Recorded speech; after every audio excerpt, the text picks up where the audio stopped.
नमस्ते मेरे प्रिय छात्र छात्राओं। छात्रों, आज हम व्याकरण विभाग से शब्द युग्म पढ़ेंगे।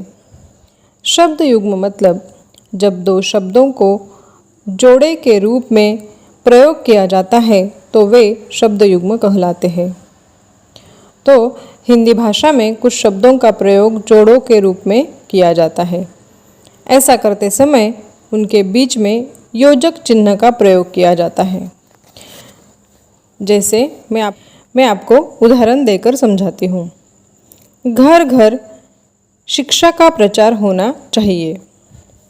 शादी में खाना पीना देर तक चलता रहा। शिक्षा से ही ऊंच नीच का भेद मिटेगा। अगर आप इन वाक्यों पर गौर करोगे तो आपको समझ में आएगा कि प्रत्येक वाक्य में एक शब्द युग्म है, मतलब शब्दों का जोड़ा है। जैसे घर घर, खाना पीना, ऊंच नीच।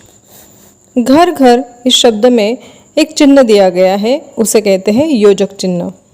खाना पीना में भी दिया गया है और ऊंच नीच इस शब्द युग्म में दिया गया है। ठीक है, हम आगे अभी शब्द युग्म के भेद देखेंगे।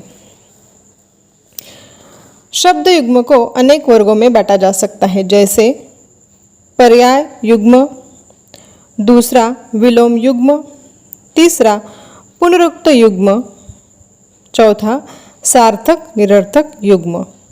तो हम एक एक युग्म के बारे में समझ लेते हैं। सबसे पहला है पर्याय युग्म। पर्याय युग्म में दोनों शब्दों का अर्थ एक सा होता है। जैसे शादी ब्याह, हंसी खुशी, सूझ बूझ, पूजा पाठ, टूटा फूटा, सीधा सादा, कथा वार्ता, जान पहचान, घूमना फिरना, कूड़ा करकट।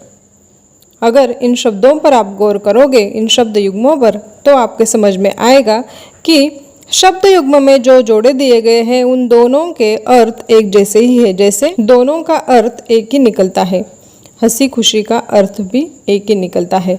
तो ऐसे ही एक एक शब्द जो उनके जोड़ों के साथ लिखे गए हैं वो उनके पर्यायवाची अर्थ रखते हैं। ठीक है, अब हम दूसरा भेद देखते हैं। दूसरा है विलोम युग्म। विलोम युग्म में दोनों शब्द एक दूसरे के विरोधी होते हैं। जैसे आना जाना, अच्छा बुरा, हार जीत, लड़का लड़की, इधर उधर, जीवन मरण, बच्चे बूढ़े, सुख दुख। तो आप इन शब्द युग्मों को देखो तो ये एक दूसरे के विरोधी अर्थ दिखाई देते हैं। जैसे आना जाना, अच्छा बुरा, है ना, ये विरोधी अर्थ के युग्म है, शब्द युग्म। तीसरा भेद देखते हैं। तीसरा भेद है पुनरुक्त युग्म।